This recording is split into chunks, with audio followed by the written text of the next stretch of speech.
Subscribe कीजिए F study class channel को और बेल आइकन को दबाइए लेटेस्ट वीडियो सबसे पहले देखने के लिए।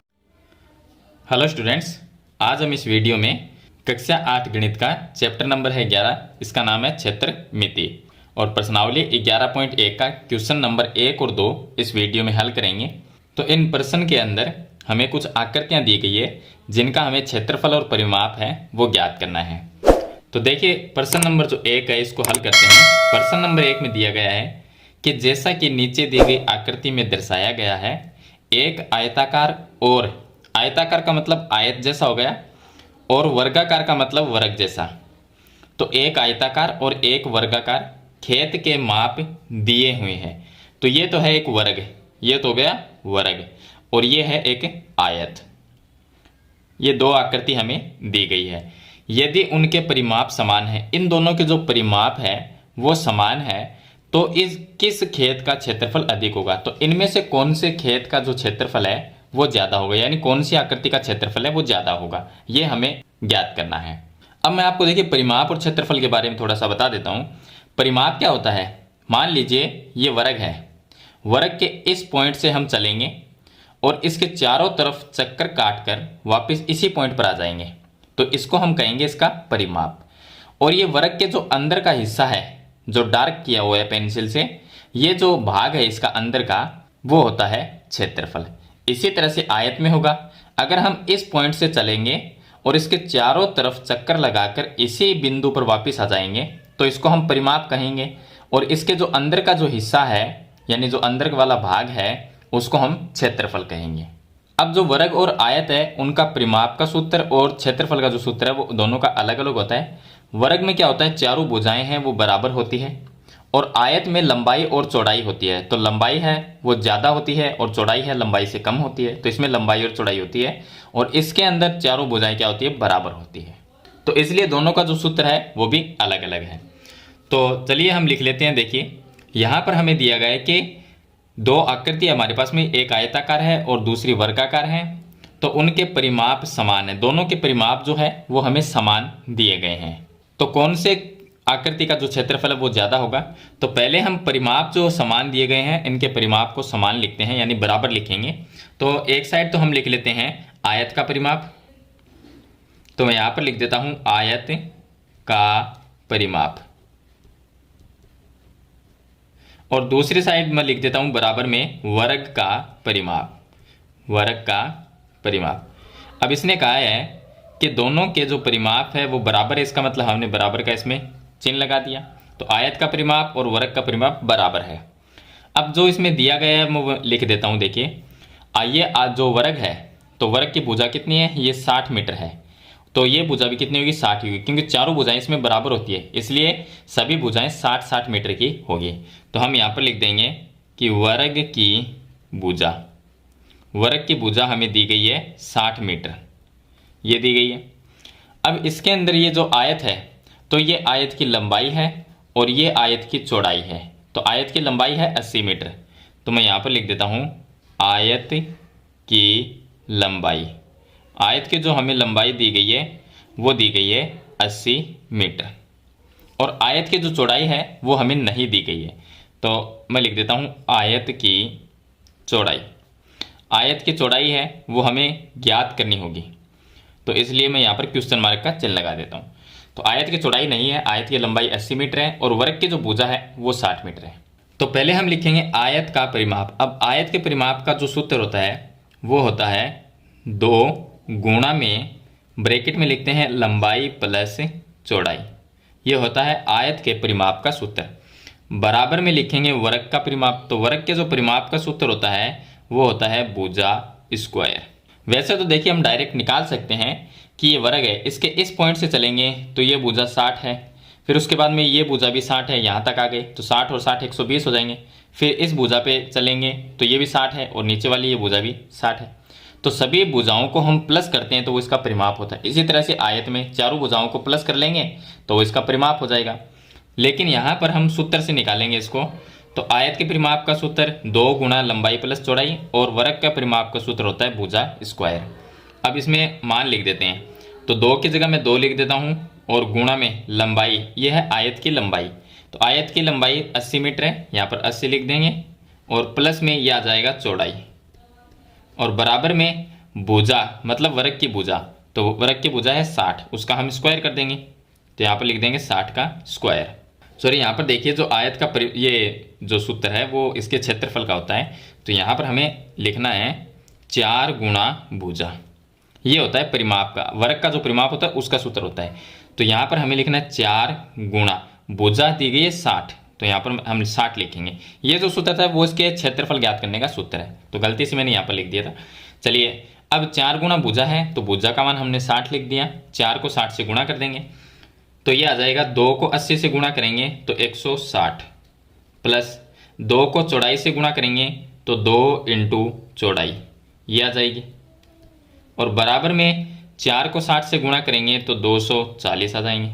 अब 160 को इस साइड में लेके आएंगे तो माइनस में आ जाएगा, तो 2 गुणा चौड़ाई ये रह जाएगा, तो मैं यहाँ पे लिख देता हूँ 2 गुणा चौड़ाई बराबर में आ जाएगा 210 माइनस में आ जाएगा 160। अब इसको हल कर लेंगे तो ये आ जाएगा, देखिए 210 माइनस 160 सॉरी 240 माइनस 160 तो यहाँ पर 80 आ जाएंगे, तो ये आ जाएगा 2 गुणा 80, 2 गुणा चौड़ाई बराबर 80 आ जाएगा। अब इसमें 2 गुणा में भाग में आ जाएगा, तो ये जो चौड़ाई है वो आ जाएगी 80/2 यानी कि 40 मीटर आ जाएगी। ये जो आयत की चौड़ाई है यानी ये चौड़ाई आ जाएगी 40 मीटर। अब आयत की चौड़ाई भी आ गई, तो इसके परिमाप से हमने क्या किया, परिमाप इसके समान दिए गए हैं लेकिन हमें निकालना है इसका क्षेत्रफल किसका ज़्यादा है, यानी कि दोनों का क्षेत्रफल निकालना था। लेकिन हमने क्या किया कि दोनों को परिमाप को बराबर रखा, दोनों के सूत्र लिख दिए और सभी मान रख के जो हमें दिए गए हैं उनसे हमने चौड़ाई है वो ज्ञात कर ली। चौड़ाई हमने इसलिए ज्ञात की ताकि अगर हम क्षेत्रफल ज्ञात करें तो उसमें हमें चौड़ाई तो हमारे पास में होनी ज़रूरी है, तो इसलिए हमारे पास में जो आयत है उसकी चौड़ाई नहीं थी, तो इसलिए हमने चौड़ाई ज्ञात करने के लिए आयत के परिमाप और वर्ग के परिमाप को बराबर रख दिया। अब हम निकालते हैं क्षेत्रफल, तो वर्ग का क्षेत्रफल निकालते हैं और आयत का क्षेत्रफल निकालते हैं। तो मैं यहाँ पर लिख देता हूँ,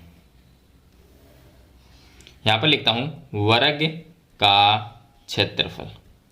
वर्ग का क्षेत्रफल का सूत्र होता है भुजा स्क्वायर, ये हो गया भुजा स्क्वायर। अब वर्ग की जो भुजा है वो 60 मीटर है, तो यहाँ पर 60 का स्क्वायर हो जाएगा और 60 का स्क्वायर करेंगे तो ये आ जाएगा 3600 मीटर स्क्वायर। ये तो आ गया इसका क्षेत्रफल, इस आकृति का 3600 मीटर स्क्वायर वर्ग का क्षेत्रफल। अब आयत का क्षेत्रफल निकालते हैं, तो चलिए यहाँ पर मैं लिखता हूँ आयत का क्षेत्रफल। आयत के क्षेत्रफल का सूत्र होता है लंबाई गुणा में चौड़ाई। अब आयत की लंबाई है 80 मीटर, यहाँ पर लिखी हुई है, और चौड़ाई हमने ज्ञात कर ली 40 मीटर, तो दोनों मान यहाँ पर रख देंगे इस सूत्र में।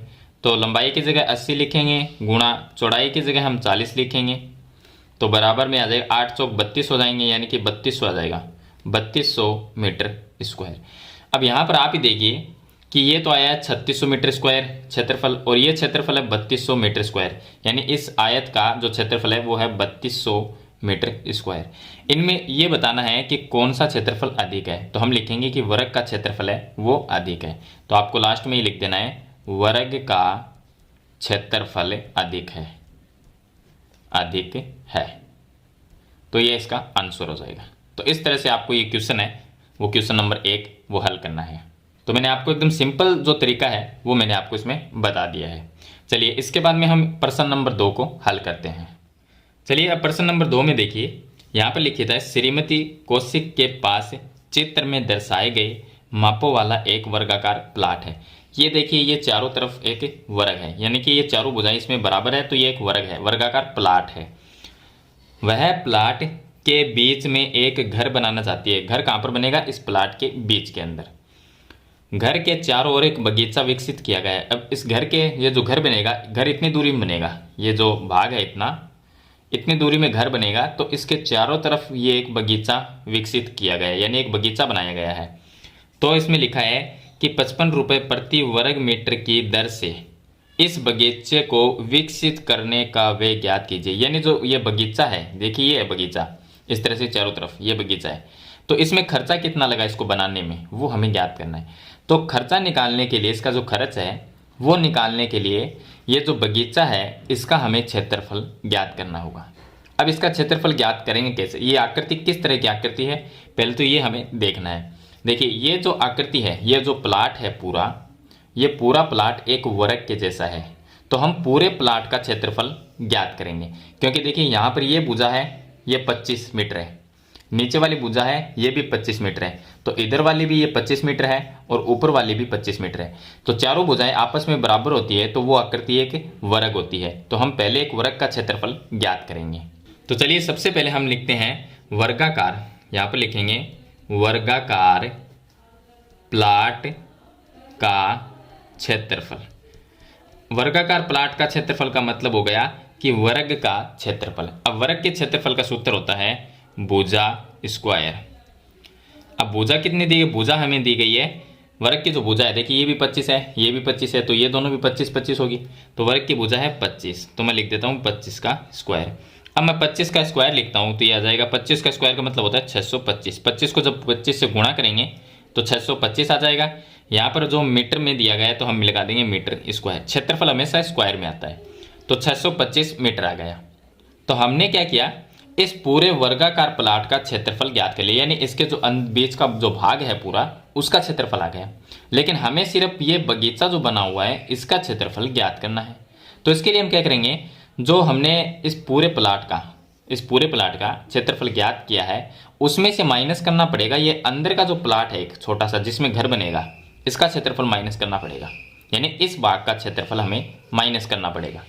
तो ये भाग किस तरह का है, इसमें देखिए ये तो हो गई यहाँ पर चौड़ाई, ये चौड़ाई है 15 मीटर और ये लंबाई है वो 20 मीटर, यानी कि दोनों जो माप है वो अलग अलग है। चौड़ाई 15 है, लंबाई 20 मीटर है। तो इस तरह से लंबाई और चौड़ाई किस में होती है, आयत में होती है। तो हम यहाँ पर जो अंदर ये प्लाट है जिसमें घर बनेगा वो एक आयत के जैसा है, तो हम आयत का क्षेत्रफल ज्ञात करेंगे। तो यहाँ पर मैं लिखता हूँ आयत का क्षेत्रफल। इसमें आयत का हमें क्षेत्रफल इसलिए ज्ञात करना है क्योंकि जो वर्ग का क्षेत्रफल है उसमें से ये बीच वाला जितने दूरी में वो घर बनाएगी, जितनी जगह में, वो इसका भाग है आयत के जैसा। तो ये आयत वाला जो भाग है इसको हम माइनस करेंगे इसके क्षेत्रफल को, तभी हमारे पास में ये जो बगीचा है इसका क्षेत्रफल आएगा। तो आयत का हम क्षेत्रफल निकालेंगे तो इसका सूत्र होता है लंबाई गुणा में चौड़ाई। ये हो जाएगा बराबर, लंबाई इसकी है 20 मीटर, तो यहाँ पर मैं लिख देता हूँ 20 गुणा चौड़ाई इसकी है 15 मीटर, तो ये आ जाएगा 15 बराबर है 15 को 2 से गुणा किया, ये आ गया 30, यानी कि 300 मीटर स्क्वायर। 300 मीटर स्क्वायर ये जो अंदर प्लाट है जिसमें घर बनेगा उसका क्षेत्रफल है, और बाहर का जो ये वर्गाकार प्लाट है इसका क्षेत्रफल 625 मीटर स्क्वायर है। तो जो बड़ा चतुर्भुज है यानी कि ये वर्ग है, इसके क्षेत्रफल में से ये अंदर छोटा जो चतुर्भुज बना हुआ है इसका क्षेत्रफल माइनस कर देंगे। तो हम लिखेंगे बगीचे का क्षेत्रफल, तो आ जाएगा हमारे पास में बगीचे का क्षेत्रफल। बगीचे का क्षेत्रफल आएगा वर्गाकार प्लाट का क्षेत्रफल 625, उसमें से माइनस कर देंगे जितनी दूरी में ये घर बनाएगी, जितनी जगह में, उसका क्षेत्रफल माइनस करेंगे तो 300 आ जाएगा। तो यह है 300 मीटर स्क्वायर, तो बराबर में रह जाएगा 325 मीटर स्क्वायर। ये आ जाएगा हमारे पास में ये जो चारों तरफ इसके बगीचा जो बना हुआ है इसका क्षेत्रफल। अब बगीचे का क्षेत्रफल आ गया तो हमें निकालना है कि 55 रुपये प्रति वर्ग मीटर की दर से इसका खर्च कितना है, यानी कि व्यय का मतलब होता है खर्च। तो 55 रुपये यानी 1 मीटर का 55 रुपये लगता है, 1 मीटर स्क्वायर का 55 रुपये। तो इसको चारों तरफ जब इसको बनवाया गया तो इसमें कितना खर्चा लगा, तो हम निकालेंगे बगीचे को बनाने का खर्च, बगीचे को बनाने का खर्च, ये आप ऐसा लिख सकते हो, बगीचे को विकसित करने का व्यय लिख सकते हो। तो यहाँ पर खर्च कितना होगा, 1 मीटर स्क्वायर का 55 रुपये लगता है। तो हमारे पास में कितना मीटर स्क्वायर का क्षेत्रफल है बगीचे का, 325। ये जो बगीचा बना हुआ है इसका क्षेत्रफल 325 मीटर स्क्वायर है। तो 325 को हम 55 से गुणा कर देंगे तो ये आ जाएगा 55 गुणा में 325, तो ये आ जाएगा हमारे पास में 17,825 रुपये। यहाँ पर देखिए ये है 75 है, यानी 17,875 रुपये। इतने रुपए लगेंगे इस बगीचे को बनाने में। तो इस तरह से आपको जो क्वेश्चन नंबर 2 है उसको हल करना है। इस वीडियो में मैंने आपको question number 1, question number 2 question बताए हैं। बाकी के जो क्वेश्चन इसके रह गए हैं वो नेक्स्ट वीडियो में हम हल करेंगे। इन क्वेश्चन के बारे में अगर आपका कोई सवाल या सुझाव है तो मुझे कमेंट बॉक्स में जरूर लिखना, और आपको वीडियो अच्छी लगे तो इसे लाइक और शेयर जरूर कर देना। इस चैनल पर नए हैं तो सब्सक्राइब करना। हम मिलते हैं नेक्स्ट वीडियो में, तब तक के लिए थैंक यू।